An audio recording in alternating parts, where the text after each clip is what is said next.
Hey YouTube, Andrew here.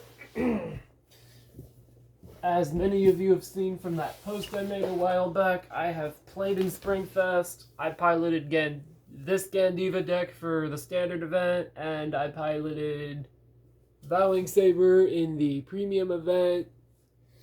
Um, and, as I'm sure you can guess, I was using this lovely Albedo playmat with both decks. I had a really good time. Even though I didn't top either event, I ended up having a considerably solid record in the premium event. Like 3-4 isn't too good, but 6-3 is still something good. Anyways, onto my profile. Starting off for triggers, we have 4 heals, 2 of the vanilla heals, and 1 of the stride heal and 1 of the crit heal. I have 1 of the crit heal for the Gandeeva matchup since Gandeeva is such a popular and powerful deck. I use this for the stride matchup for if I was to play against Jet, which I have in round 3. And I play the 2 of the vanilla heals because consistency. And now for my next set of triggers, 8 crit.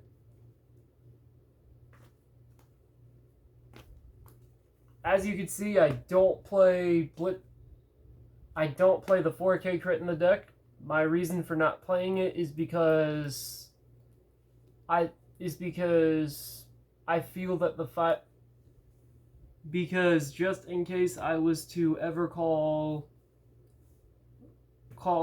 ever have to call triggers from my hand to rearguard to finish my opponent off faster, I can have a unit with slightly higher power.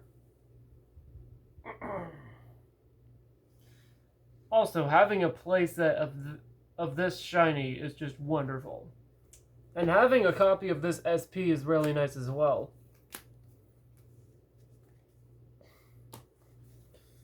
And you may be surprised as to what I'm playing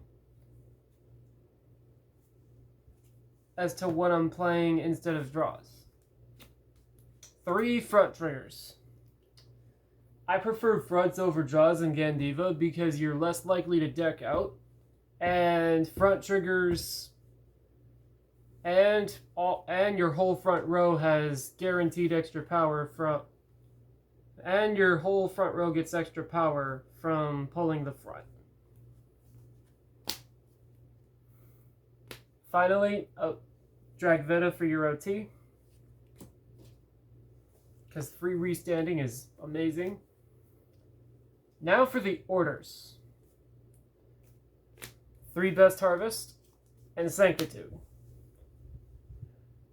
Sanctitude needs no explanation. Best Harvest is there for drawing extra cards since Gandeeva retires a lot in this deck. And now for the grade 1s. Starting up, 3 Dragon Empire PGs. Self-explanatory as to why this is in here along with Sanctitude. Next, we have 3 copies of Bosun. When your Vanguard attack, reason I play him at 3 is because you can countercharge with him very easily since Gandeeva usually binds cards really fast. And aside from the turn you first ride Gandeeva, his skill can come in handy since the deck at the very least uses at the most uses a fair amount of counterblasting. And it helps fill up your bind zone so that your units get stronger. Next, we have 1 copy of Bernea, I mean. After he boosts, you get to bind him and draw a card if you had retired an opponent's rearguard that same turn. Reason I play him at 1 is because the deck has enough draw power from Harvest and other things, from Harvest and Revolden, and I just feel that having him as a 1 of is more necessary than a 2 of. But that's just my opinion. Next up for grade 2s. Starting off, we have Kolgaflam. When he's discarded during your ride phase, you get to Soul Blast 1, put Kolflagon on bottom of the deck, and then draw a card. And his other skill is when he's placed on rearguard while you've Persona ridden that same turn, you get to Counterblast 1, then retire every unit in your opponent, every rearguard in the same column, all of your opponent's rearguards that are in the same column as Kolflagon. So yeah, he's a good retiring unit, and he's the best card to discard for writing. And he's the best card to use as discarding during the ride phase. Next up, for this guy, when he's placed on rearguard, you get to Counterblast 1, choose an opponent's rearguard and retire it. If you did not get to retire from using the skill, you get to draw a card and then choose a card from your bind zone, from your drop zone, and bind it face down. So he's a good draw and bind extender. Finally, for grade 2s, in my opinion, the best grade 2 in this deck. 4 copies of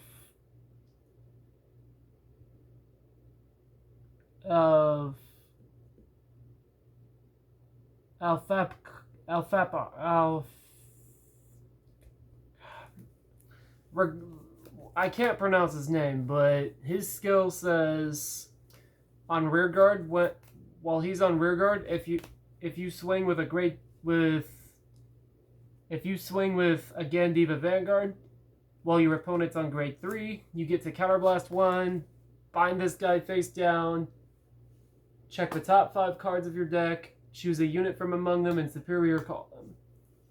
So he's good bind fonder, and he helps get out more units to attack with as well, which is kind of nutty for a powerhouse deck like this one.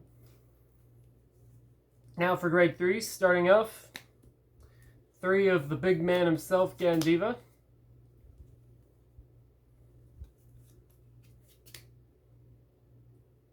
He's in here for self-explanatory. He's in here for obvious.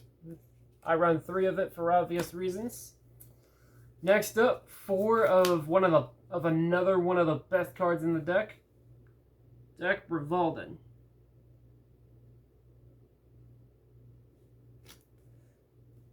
Man, this guy is so good. So good. His ability says when he's revealed by Gandeeva's ability, it's treated as all grades. Meaning if you were to use Gandeeva's skill to choose a certain amount of rearguards with different levels, you can treat him as any level for one of the opponent's rearguards you've chosen. Like, seriously, this guy is bonkers.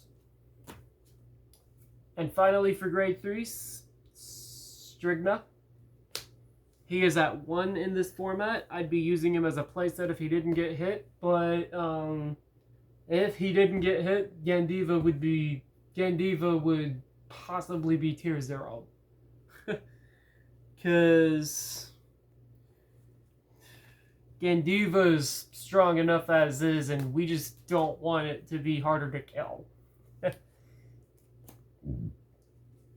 And finally, the ride deck. This guy lets you ride the grade 2 for free if your opponent has 1 or less rearguards during the ride phase. And when he's ridden upon by Gandeeva, your counterblasts are free for the rest of the turn. And y'all already know what Gandeeva does. Anyways, thank you for watching my videos, everyone. I hope that that the deck profile for the Gandeeva deck that I've built and piloted for Springfest will be useful information for y'all. Tomorrow I'm gonna be uploading the Reverse Vowing Saber Vanquisher. I will be uploading my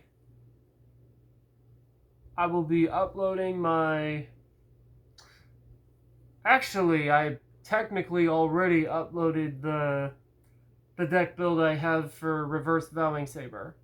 For those of you that haven't seen it yet, it is in my channel. It was made months ago.